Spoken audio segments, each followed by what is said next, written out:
She signed the contract. No attachments, no future. Just deliver his child and disappear. But weeks after the birth, he found her, sleeping on the floor of a shelter. Holding the baby they said she had to give away. Now the billionaire must choose, live by the contract, or fight for the family he never knew he needed. Welcome to Hearts and Billions, where the rich meet the broken, and one moment changes everything. Love, loss, redemption, all in one story. Subscribe to feel every heartbeat. Please kindly take me to 1,000 subscribers. Damien Cole wasn't the kind of man who asked for help. He built an empire from steel and silence, becoming one of the youngest billionaires in the country. Headlines called him ruthless, brilliant, untouchable. But behind closed doors, he carried a wound no money could fix. He had no family, no heirs, no one to carry his name forward. And after losing his fiancée in a tragic accident 2 years ago, Damien made a decision. He would become a father, alone if he had to. Oh no. Choosing the surrogate, his legal team interviewed dozens of candidates, each one screened, background checked and polished, but none of them felt right. Until Lena. She wasn't flashy. She didn't have connections or a resume of privilege. Just a calm voice, gentle eyes, and a quiet strength that made Damien pause. She had been a caretaker, a volunteer, a nursing student who never finished because life got in the way. She wasn't wealthy, but she was steady, grounded. "Why do you want this?" his lawyer asked. Lena answered softly. "Because if I can help bring love into the world, maybe I'll find some of my own." Damien signed the contract the next day. Oh no. Strict terms. The contract was clear. No contact after the birth. No emotional involvement. All medical bills and a generous payment would be handled. She would walk away. He would raise the child. It sounded clean, safe. But life doesn't follow contracts. Not when a heartbeat begins to change everything. 9 months passed quickly for Damien. Too quickly, in fact. He stayed at arm's length by design. No visits, no check-ins. Only the occasional medical report from the agency, scanned and emailed like a routine invoice. He told himself it was better this way, cleaner. But some nights he found himself wondering, does she talk to the baby? Does she smile when it kicks? Does she hate me for not being there? He shook the thoughts off. This was a business arrangement. Nothing more. Lena vanishes. The agency informed him that Lena had left the hospital the same day. She declined the recovery suite, they said, took her final payment and walked out. No forwarding address. Damien blinked. She didn't even take the gift box?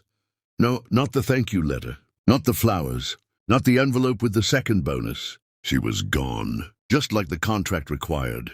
But why did it feel like something was wrong? Why did her silence echo louder than anything she ever said? It was late. Damien's car rolled slowly through the city, trapped behind a stalled food truck and a crowd of people near a shelter. He glanced out the tinted window, distracted by an endless to-do list. Then he saw her. Oh no. The moment that changed everything. At first, he didn't recognize her. The woman curled under a threadbare blanket outside the shelter looked nothing like the calm, composed surrogate he remembered. Her hair was unkempt, her clothes too thin for the cold. But then the blanket shifted, and he saw the baby. His baby, swaddled against her chest, cheeks flushed from the chill. "Stop the car," he ordered. The driver hesitated. "Sir?" I said, "Stop." Oh no. Face to face again, Damien stepped out into the cold night air, coat barely on, heart pounding. He approached slowly, unsure if it was truly her. Lena looked up, startled, eyes wide. For a moment they just stared at each other. "Lena?" he whispered. She looked away, ashamed. The baby stirred in her arms. "Why are you here?" he asked. "Why didn't you call me?"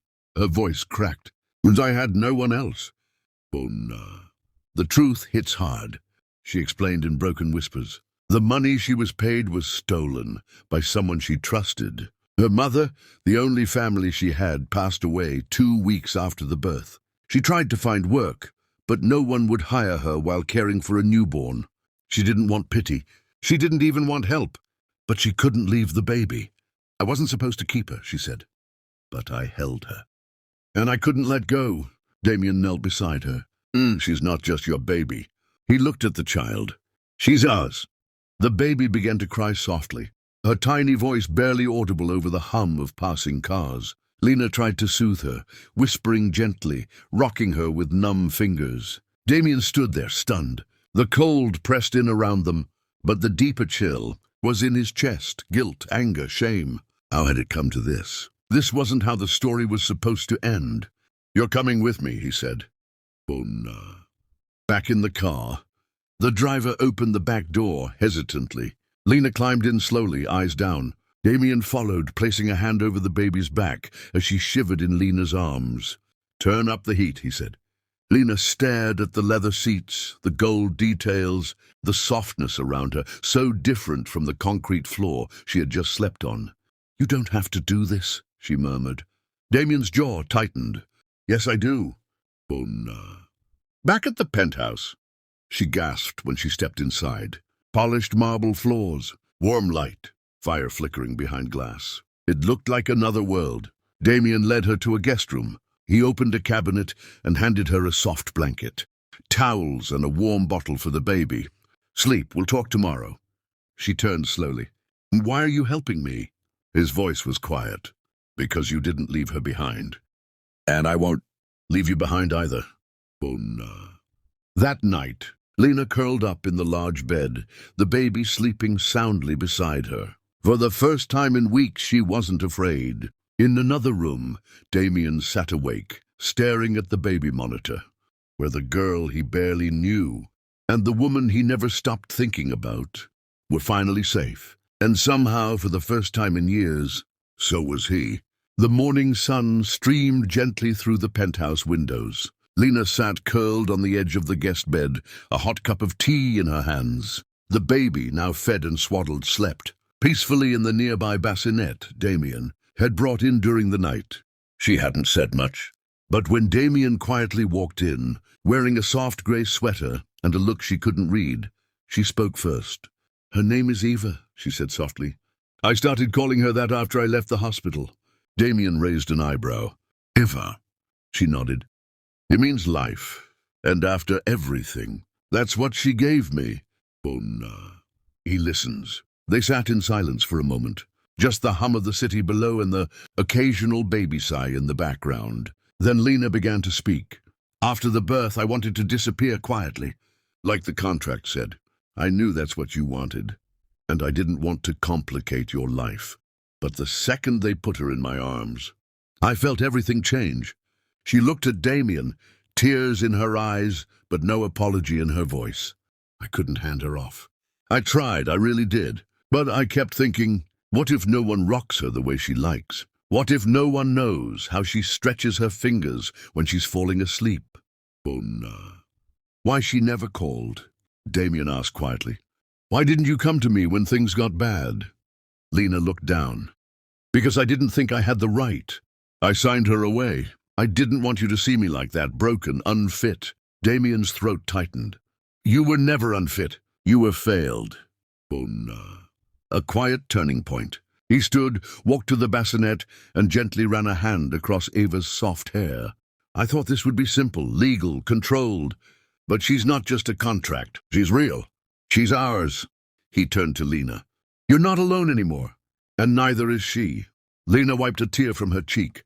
For the first time since she walked away from the hospital, someone wasn't asking her to let go. They were asking her to stay. It started with a blurry photo. A tabloid photographer had been staking out Damien's building for weeks, hoping for dirt on the reclusive billionaire. What they got instead was gold. A single shot, Damien stepping out of his car, holding a baby wrapped in a pink blanket. Behind him, a tired woman in loose clothes, Lena, cradling a diaper bag. By morning, it was everywhere. Oh, no. The internet explodes. Billionaire CEO caught with mystery baby and unknown woman. Is this the surrogate or something more? From boardrooms to baby bottles, the Damien Cole scandal. Lena's face was blurred in most headlines, but not all. She scrolled in silence, her fingers trembling as she read the comments. Who is she? Gold digger. How much did she really get paid? Why would he let her stay? Her heart sank. Oh, no. Damien's world reacts. At the office, board members buzzed with concern. His assistant whispered warnings. Shareholders are nervous. They're asking questions. A few of his so-called allies suggested damage control. Buy her a house quietly, separate the story from the company. But Damien just stared at them. You think she's a liability? She's the reason I have a daughter to begin with. Silence. Oh no. Back at home, Lena was packing, shoving baby clothes into a borrowed bag, folding the tiny pink blanket. When Damien walked in, she didn't even look at him. I don't want to ruin your life, she whispered. This isn't what I signed up for. Neither did I, he said gently, but I don't want to fix this without you. She finally turned to him, tears in her eyes. Then what are we supposed to do? Damien stepped closer. We do what families do. We stay. They never said it out loud. Not at first, but something had changed. There were no grand confessions, no declarations under moonlight. Just moments. Little ones. Oh no. Midnight feedings. Damien began waking up before the monitor buzzed. He would tiptoe into the nursery and find Lena already there, rocking Eva, singing softly, her hair messy, eyes tired, but glowing. Sometimes he just stood in the doorway watching. Other times he'd take the baby, cradle her like porcelain, and whisper, "She likes when I hum the jazz song from the kitchen." Lena would smile and lean on the doorframe, whispering back, "She also likes when you do the silly dance with your eyebrows." They laughed quietly, like it wasn't meant to last. But it was. In the mornings, Lena made coffee. Damien made pancakes, with too much flour and not enough practice. "You're hopeless," she teased. "You eat every bite." "That's because I'm polite," she smirked. Oh no.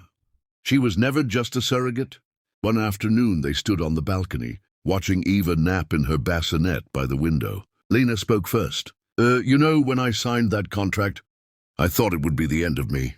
Damien turned slowly. "And now?" She exhaled. "Now I think it might have been the beginning." He didn't answer, just gently took her hand. And she didn't let go. The pressure had reached a boiling point. Stockholders were spooked. Headlines wouldn't stop. The media labeled Lena everything from a mistake to a scandal. He let the surrogate move in. What does she have on him? Is the baby even his? There were rumors of a hostile board vote. His PR team begged him to make a statement. Clean, polished, distant. Say she was temporary support. That you're resolving it privately. Damien stared at the mirror in his boardroom and made a decision that changed everything. Morning started with baby laughter echoing down the hallway. Lena would cook breakfast, one hand on the pan, the other bouncing Eva on her hip. Damien, once allergic to routine, learned to love the little things. The next morning, reporters filled the marble lobby of Cole Holdings. Damien walked in. No tie, no teleprompter, no lawyer beside him. He stepped up to the mic. Cameras clicked. The world watched. I've seen the headlines, and I've heard the questions. He paused. Yes, she was my surrogate. But she became much more than that. He looked directly into the cameras. She carried my daughter when I couldn't. She protected her when I wasn't there. And when she was at her lowest, she chose love over pride. She never asked me for anything. But I'm standing here because I owe her everything. The room went silent. So no, I will not be distancing myself. Lena is the mother of my child. And now she's family. The internet reacts. Within hours, the clip went viral. I didn't expect this to break me today. This is how you stand up for the woman who raised your child. Protect Lena at all costs. That Damien and Lena. Know that she deserves love. Hope was born. Lena watched the video from the nursery, Eva curled in her lap. Tears rolled silently down her cheeks. For the first time in her life, someone had stood up for her, publicly, powerfully, without hesitation. It didn't happen overnight. There was no big moment when Damien said, "We're a family now."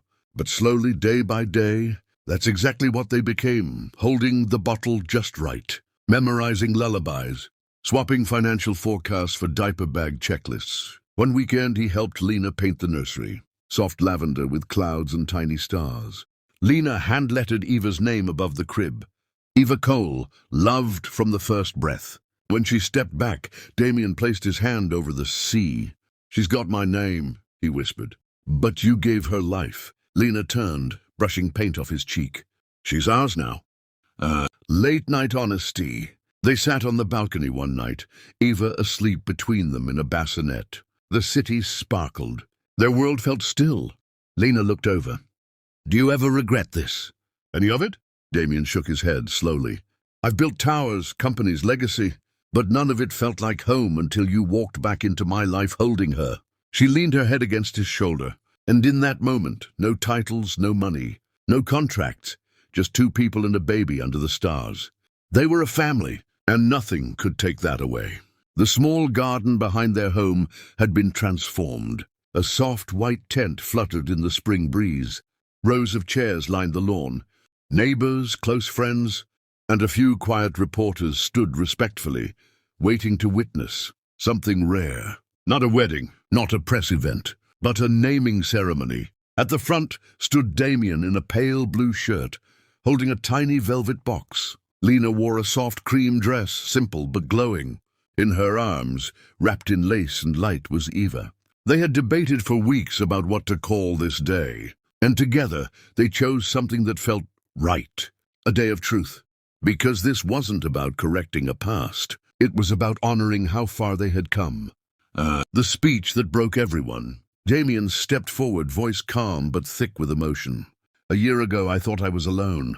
Powerful, but alone. Then one woman carried my daughter into the world. And instead of walking away, she held on when she had every reason not to. He looked at Lena, eyes shining. She didn't just give birth. She gave love. And tonight I want the world to know her name. He opened the velvet box. Inside, a new birth certificate. One with two names now listed under parents. The name that changed everything. Lena kissed her baby's forehead. When she was born, I called her Eva, because it meant life. But now she has a name we chose together. She turned to the crowd, smiling through tears. Her name is Hope Eva Cole, because that's what she gave us. Hope in a world that had forgotten both of us. Hope that family isn't about contracts or blood. It's about showing up and staying. The crowd clapped softly. Some wept. Damien slipped his arm around Lena's waist. And for the first time since their story began, they weren't running. They weren't hiding. They were whole. Hope was no longer just a name. She was the beginning of everything.